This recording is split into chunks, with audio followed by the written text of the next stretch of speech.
कराची के इलाके नोमान गार्डन से सिंधी नौजवानों ने सकाफती रैली निकाली। 5 दिसंबर सकाफती दिन ईद की तरह मनाया जा रहा है। नौजवान अजरक और टोपी पहने सिंधी गीतों पर रक्स करते हुए मुख्तलिफ शाहराहों से गुजरे। मजीद देखते हैं किरण शहजादी की इस रिपोर्ट में। नोमान गार्डन से सिंधी नौजवानों की जानिब से सकाफती दिन के हवाले से 5 दिसंबर को रैली निकाली गई।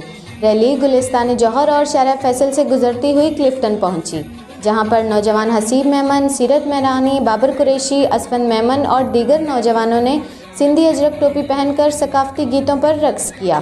इस मौके पर हसीब मेमन ने कहा कि आज सिंधी सकाफती दिन ईद की तरह मना रहे हैं। आज सकाफती दिन सिंध समेत पूरी दुनिया में मनाया जा रहा है। इस मौके पर नौजवानों ने एक दूसरे को तहाइफ दिए और सकाफती गीतों पर खूब रक्स किया। कैमरा टीम के साथ किरण शहजादी, वर्ल्ड न्यूज़ उर्दू, कराची।